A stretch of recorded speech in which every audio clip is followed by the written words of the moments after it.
इसीलिए माँ, अब मैं तुझे बुलाने आ रहा हूं। अब चिंता की कोई बात नहीं है। मैं तुझे अब हमेशा हमेशा के लिए अपने पास ही रखूंगा। अब तुझे अकेला नहीं रहना पड़ेगा। अब तू मेरे साथ रहेगी। हम सारे लोग मिलजुल कर अब यही रहेंगे। आराम से जिंदगी गुजार जाएगी। फिर उसकी माँ कहती हैं, अच्छा ठीक है बेटा, तू जल्दी घर आ जा।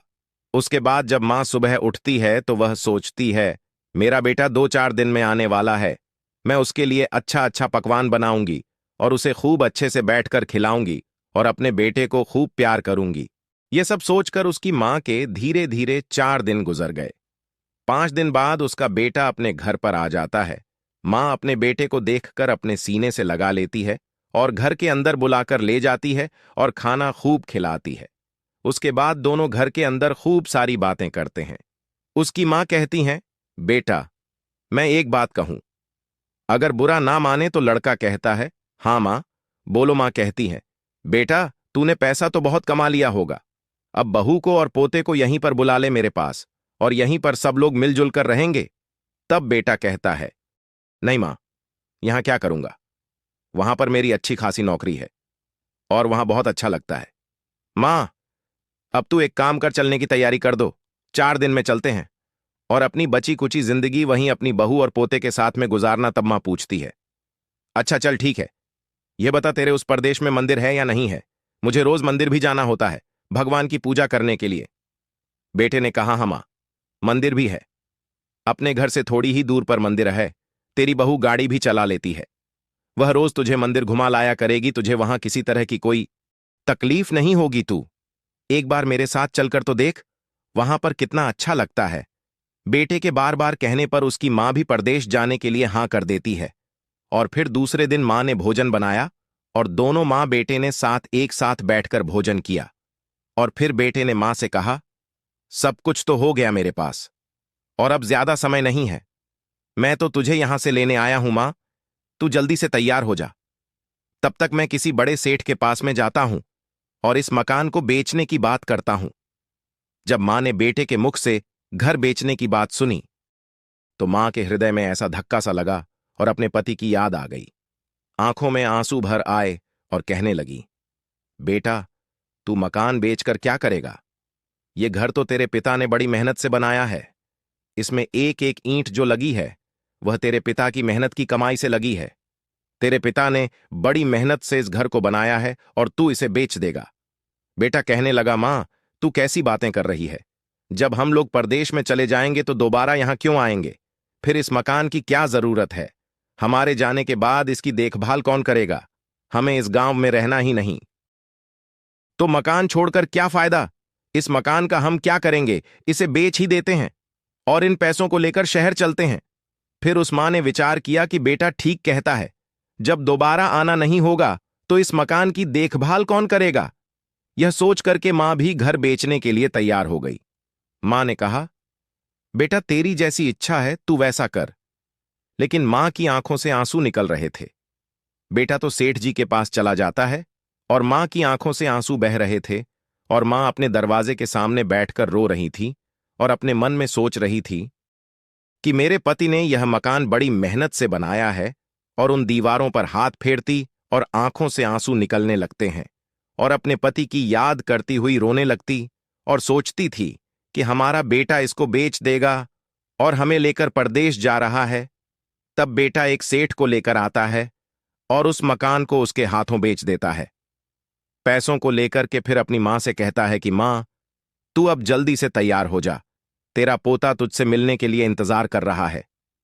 जब अपने पोते के बारे में सुना तो वह मां भी अपने पोते से मिलने के लिए छटपटाने लगी। और हर मां बाप के लिए मूल से अधिक प्यारा ब्याज होता है। वह मां कहती है कि बेटा, मुझे जल्दी ले चल, मेरे पंख नहीं है, नहीं तो मैं पंखों से उड़कर जल्दी वहां पहुंच जाती।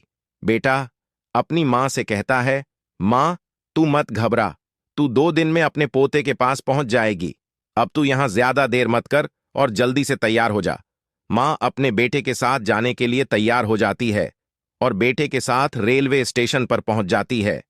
रेलवे स्टेशन पर जाकर उसने अपनी मां को कहा, मां, तुम यहीं पर थोड़ी देर रुको, मैं टिकट लेकर आता हूं। तब लड़का अपनी माँ को स्टेशन पर छोड़कर चला जाता है। इधर माँ इंतजार करती है कि मेरा बेटा आता ही होगा। बेटा टिकटने के लिए गया है और माँ को सुबह से शाम हो गई, लेकिन बेटा अभी तक नहीं लौटा। इधर उस माँ से और रुका नहीं गया तो स्टेशन पर जाने लगी। तभी उसे एक आदमी मिलता है। आदमी से माँ कहती है कि आपने मेरे बेटे को देखा है। फिर आदमी कहता है, माँ जी आपके बेटा का क्या नाम है? फिर माँ कहती है, मेरे बेटे का नाम सुमीत है।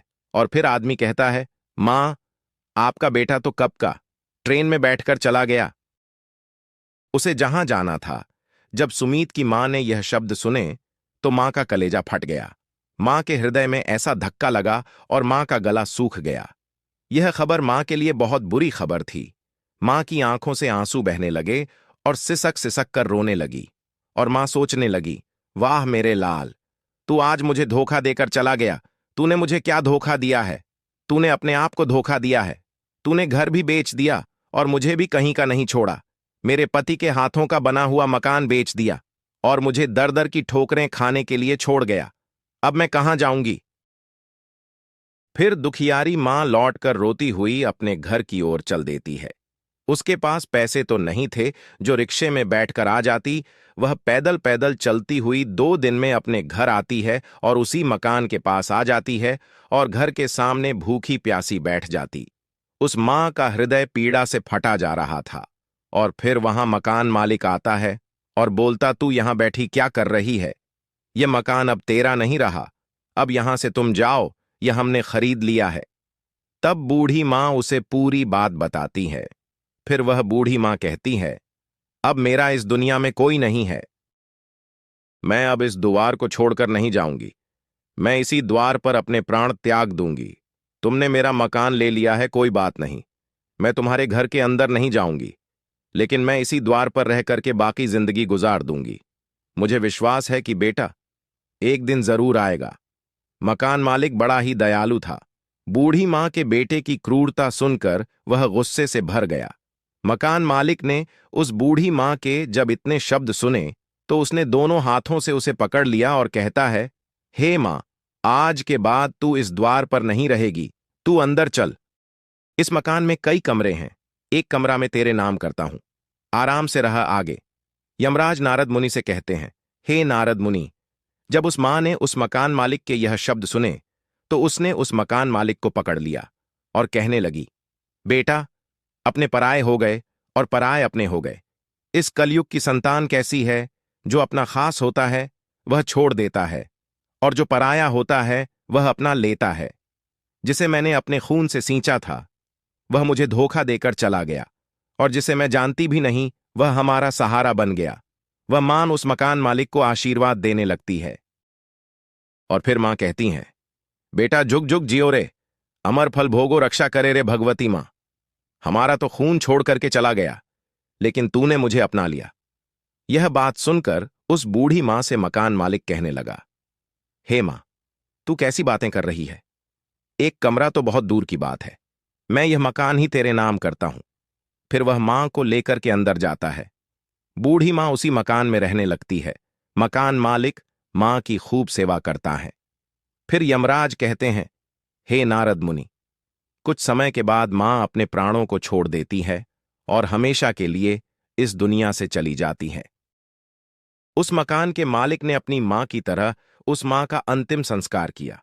उसका बेटा जो परदेश में था अपनी मां को धोखा देकर चला गया था।